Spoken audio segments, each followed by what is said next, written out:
Hi. Hello students. Today I am going to explain History Chapter 4, The Age of Industrialization. This is my first video. I am going to explain about the history of the industry. Notes I have already given to you, that is going to help you. I am giving you here the supporting teaching of the notes that I have already provided you. Now, see, before starting the chapter Age of Industrialization, we should know the objective of this chapter. See, objective of this chapter is to know the triumphant account of the modern world or the efforts of the human being. To show this, there is a two images given at first. The figure is there. One is dawn of the century. You can see here in the page number 103. The dawn of the century. And the second figure is here, that two magicians. Right.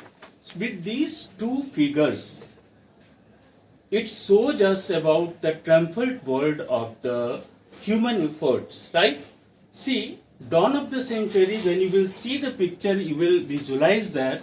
So in the center there is a goddess-like figure, and this is angel of progress, right?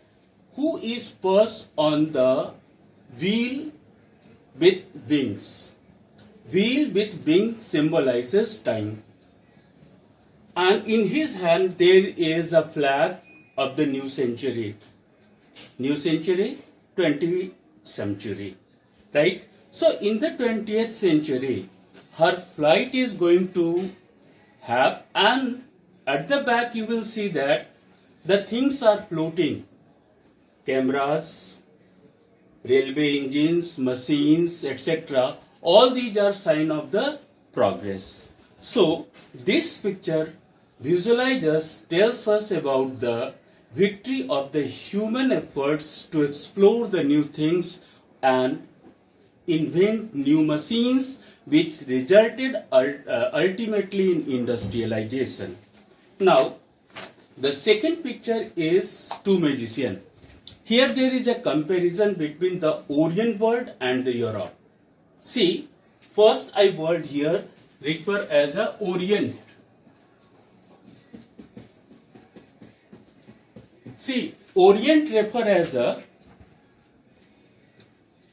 east to the Mediterranean. Orient refer as a east to Mediterranean Sea, especially South Asia, which comprises Asia and others. Here you will see in the Orient world, in two magicians, there is a two magician. One is Aladdin, and the second is, first is Aladdin and the second is modern mechanic. Modern mechanic. See, Aladdin symbolizes past and Orient world, in which by rubbing the magic lamp, Aladdin used to rub the magic lamp, and with the dreams and imagination he made the world of fantasy. Whereas the modern mechanic used the tools, and with the tools and invention, new invention, he frame a new world.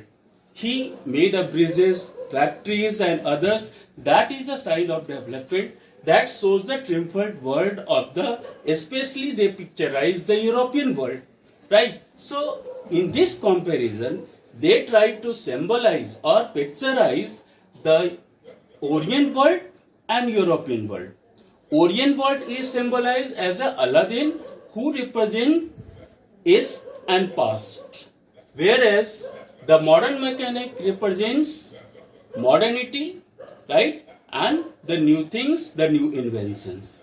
Okay, now this is the objective that we are going to read in our chapter 5, Age of Industrialization, the triumphant account of the human, right. Now this chapter starts with the 6 topics. First I would like to give you a tips. so that you could be able to summarize. How you will summarize your chapter in your mind during the examination, etc. So my first tip is that the whole chapter you must have in your mind the different topics. When you will see the book, you will find we are having 6 topics. Number 1, before the industrial evolution. Number 2, hand labor and steam power. Number 3, industrialization in the colonies. Number 4, factories came up. Number 5, the peculiarities of industrial world. And number 6, the market of goods. So, our chapter, the age of industrialization, divided into 6 topics. And these 6 topics have a different subtopics, subunits. So, when we visualize that we are having in our minds that there is 6 topics, right? These 6 topics has a subtopics, and how many questions are there that I am going to show you. See, the first topic, as I told you, the first topic is before the industrial evolution. How we will summarize or how we will read the topic before the industrial evolution. See, we will divide these topics into 3. 1, introduction. Second, 1.1, the coming of factories. And the third, 1.2 subtopic is the pace of industrial change. Right. So, before the industrial evolution, we see that the 3 aspect is covered. 1, that is the introduction. What cover in the introduction is, there is a concept of proto-industrialization in the introduction, right? So what is the concept of proto-ization? Before the coming of industry, what we associate, see that when we see the industrialization, now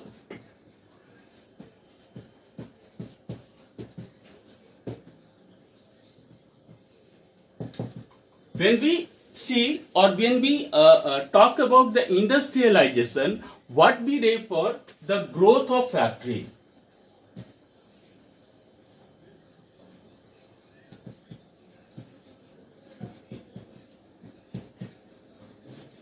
And when we talk about the industrial production,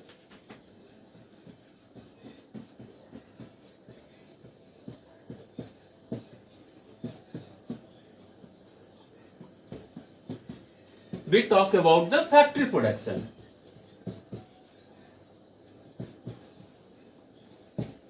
Factory production. And when we talk about the industrial workers,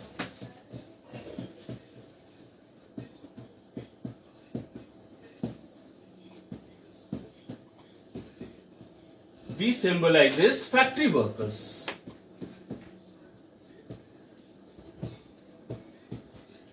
Okay, so we have a concept regarding industry, that industry means the growth of factory, industrial production means factory production, industrial workers means factory worker. But historians say there is a problem. History of industrialization very often begins with the setting of the first factories that we see. But no, our history says there is a very large scale industrial production for an international market. This was not based on factories. Many historians now refer to this phase of industrialization as proto-industrialization.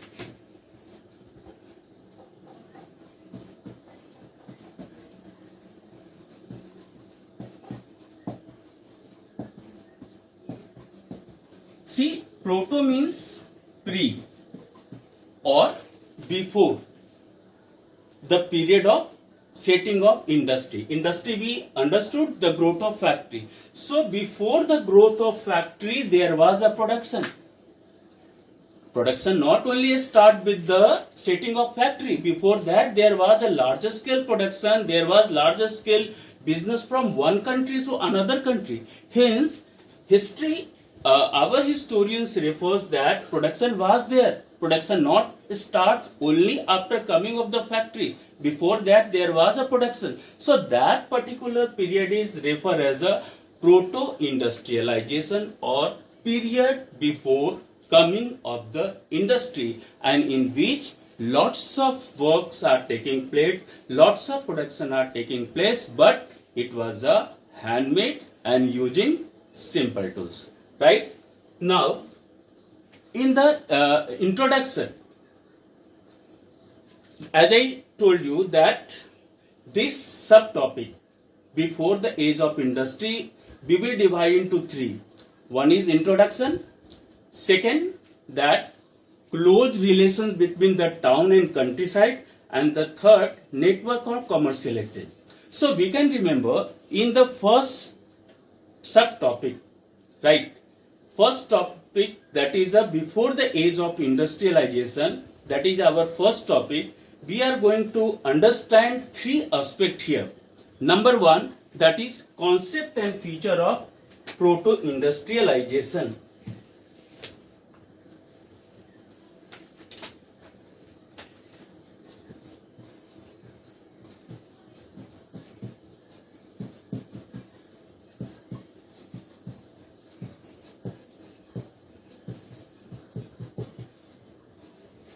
Concept and features of the proto-industrialization, that we will explain what do we mean by proto-industrialization, what it means to. Second, we will see here the close relation between the town and countryside, how these two come into existence.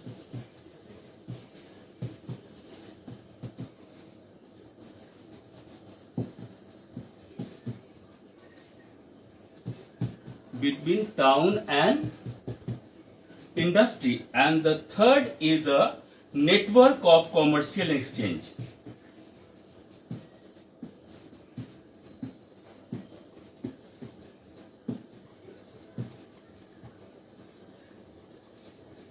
Right. So this first topic before the industrial revolution, we are going to cover with the three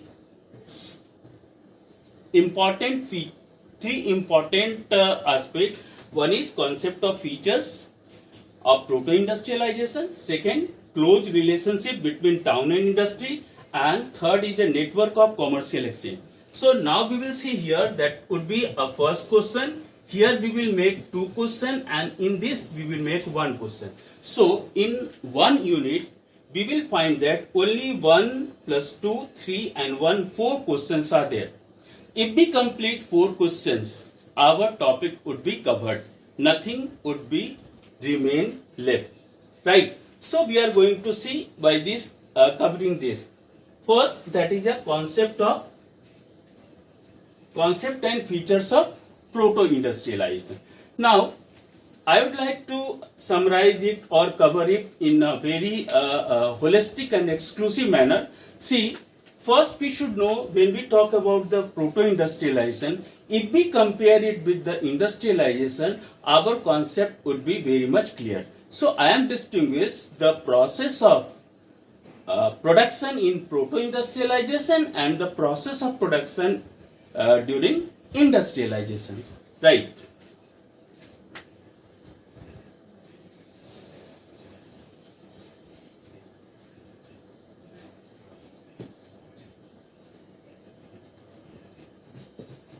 Proto-industrialization, and here I am putting industrialization.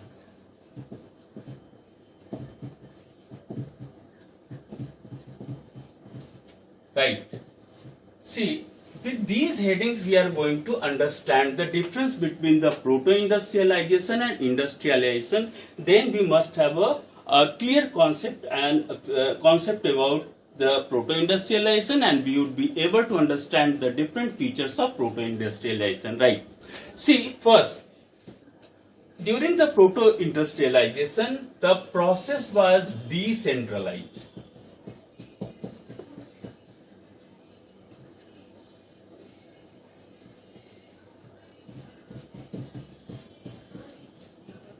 Now, in the industrialization, it was centralized.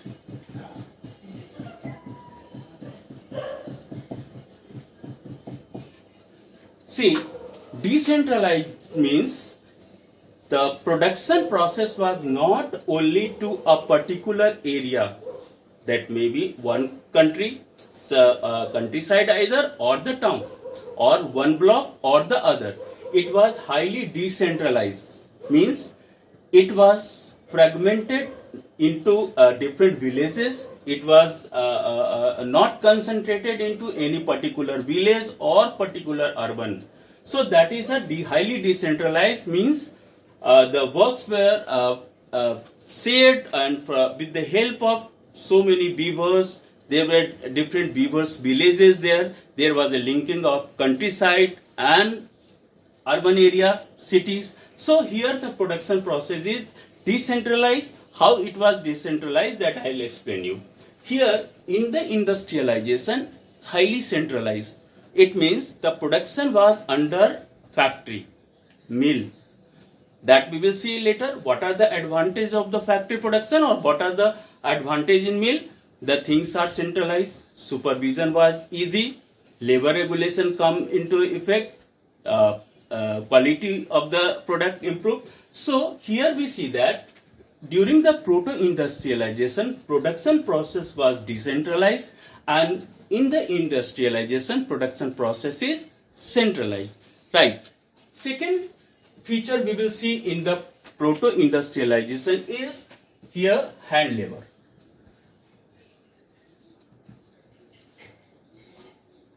And in the industrialization, we can see power, and beginning with the steam power.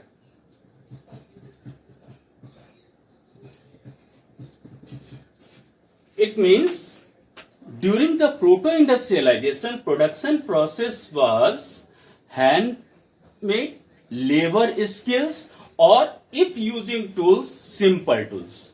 But here there is a invention of power and machine run by power, and earlier it was a steam power. Later on the new diesel and electricity come into existence, right? So here we will see during the proto-industrialization, process done especially by using human skills, and if possible, simple tools, right?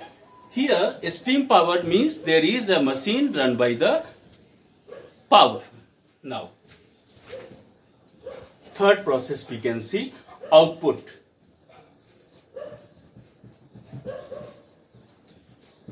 See, in the proto-industrialization, output was slow but intricate design, a specific design, uniqueness was there. So this is the output is slow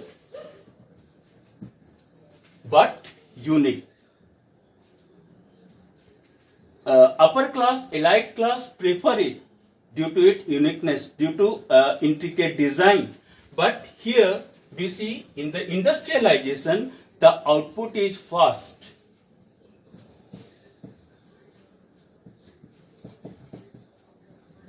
But uniform design, monotonous, same kind of.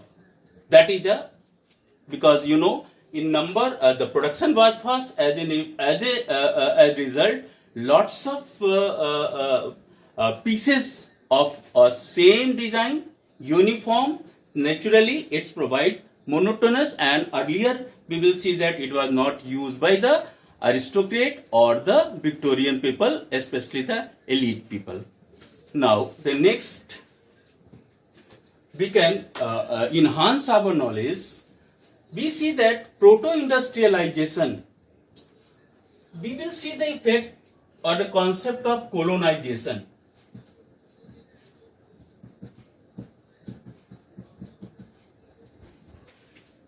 Colonization put a huge effect to the proto-industrialization.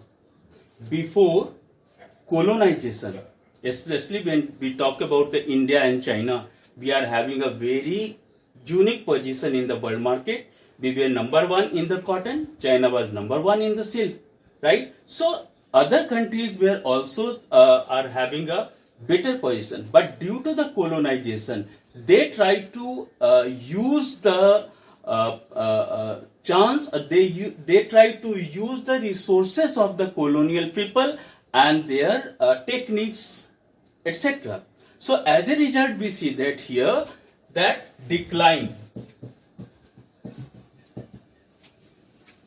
of the production process and the life of the labor, that later we will read, life of the labor will complex, hard, and they will have to survive on very hard condition, right? Here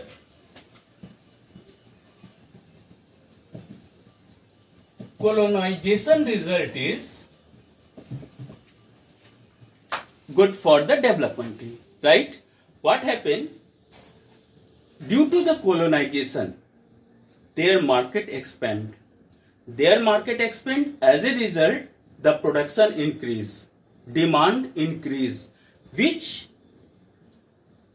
make them to enhance the production, and which resulted, colonization result we will see here is urbanization.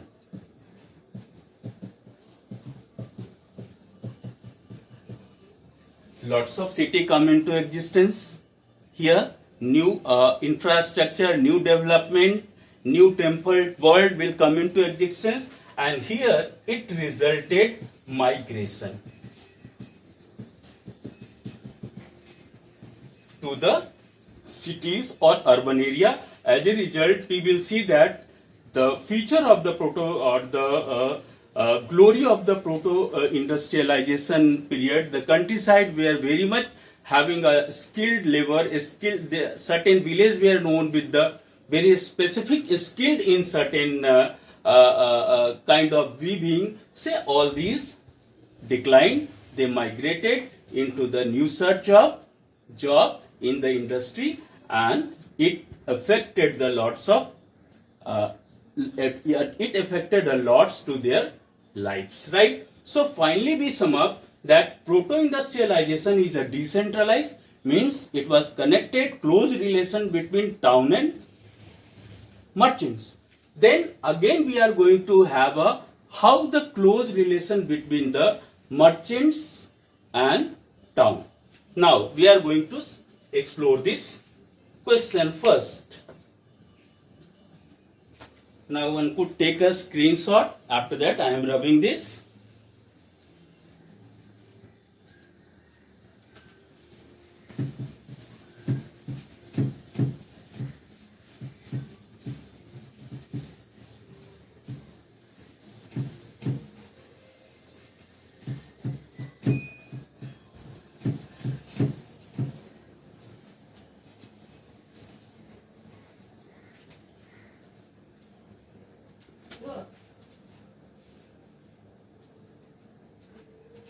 Now, we will see here that I told you close relationship between merchants and town, right? Means those merchants who are residing in a town and countryside. So how the close relation between town and countryside develop? For that we will explore two questions here in the concept. One question we explored the feature of the proto-industrialization. Now two questions we are going to explore here is, one is, why did European merchants could not expand production with the town in the 17th and 18th? Again I repeat, why did European merchants could not expand production within town in the 17th and 18th century, where the industrialization, before industrialization, proto-industrialization period was there, right? So the question, why European merchants could not expand?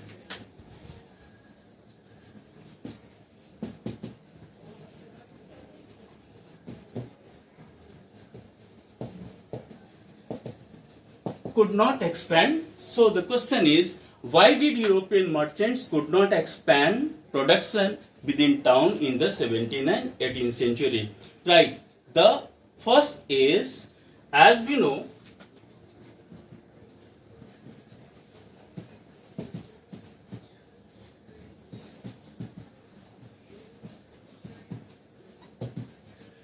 acquisition of colonies. See, as earlier I told you, due to the colonization process, developed country started acquiring or started acquiring different developed countries, especially Asia and Africa. So, due to the acquisition of colony, we see that they got a new market, and by creating a new market, there was a demand increase, and we know that the necessity is the mother of all the inventions.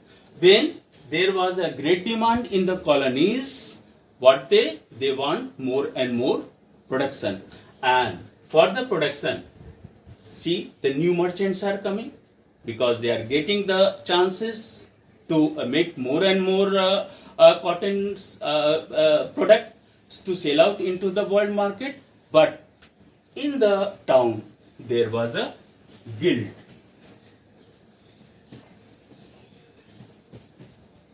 Craftsmen and guild. See, what is guild? Guild is a association. It is an association of businessmen.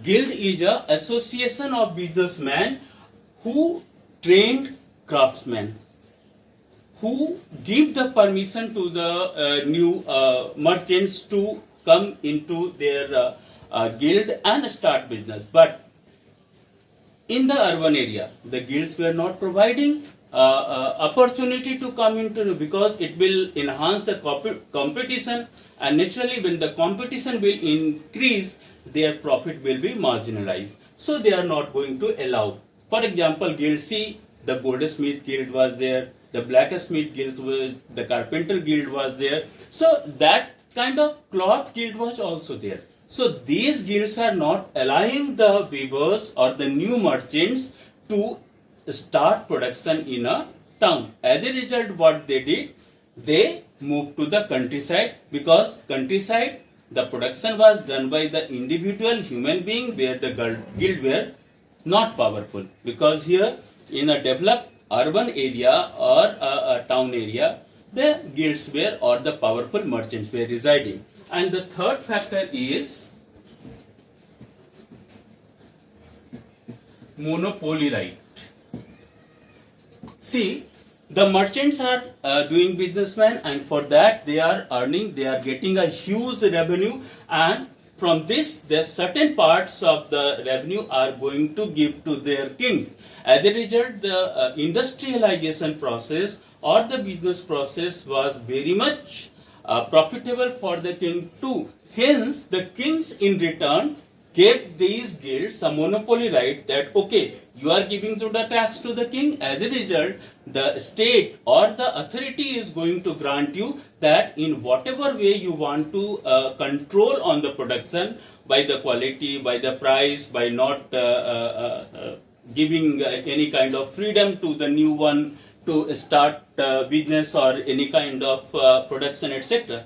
So, these three, acquisition of colonies, expand the market. As a result, lots of new merchants coming and they want to start production. But here in an urban area, craftsmen and guild were there who are not allowing them, because it will enhance competition, with marginalize their profit, and they have a monopoly right or the backup of king, so that by using the power of the authority, they are not allowing to the new merchants to come and set up their business in the town. As a result, the new merchants move to the countryside. Now, I hope this question is clear. Now, the second question of this, that is the third question. First question that we have discussed about the feature and concept of proto-industrialization. Second question, that why did new merchants could not expand the production in the countryside? And with the close relation, the third question is, see, the third question we will see here, why did poor peasants and artisans begin working for market? Why did poor peasants and artisans begin working for merchants in the countryside? right? So poor peasants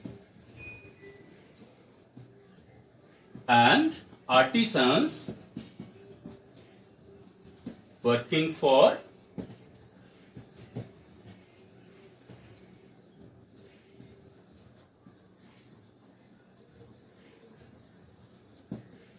now answer we can see. Question is, why did poor peasants and artisans begin working for the merchants in the countryside? Explain. Now, we can say here with the question's answer in reference to the answer. See, now I am giving all the answer in a short point so that it would be easy to memorize you, right? Now, first point we can see here, that is a enclosure movement.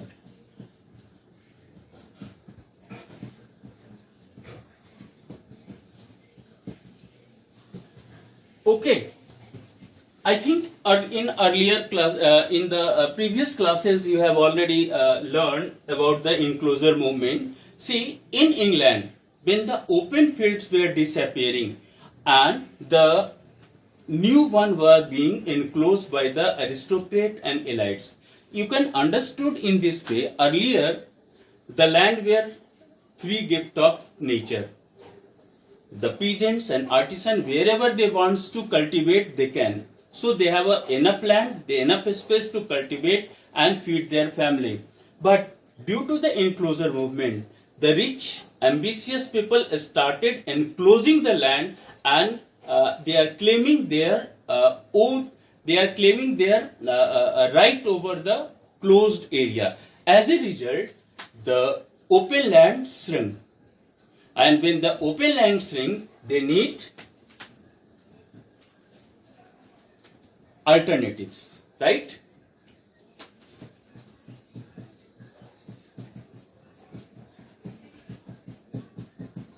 Alternative source of income.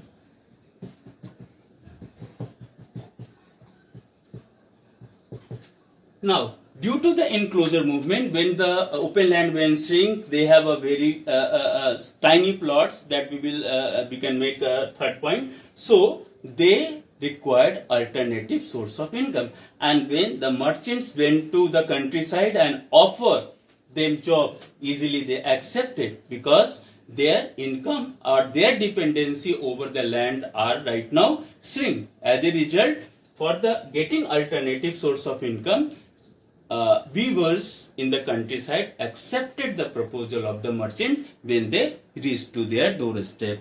Now,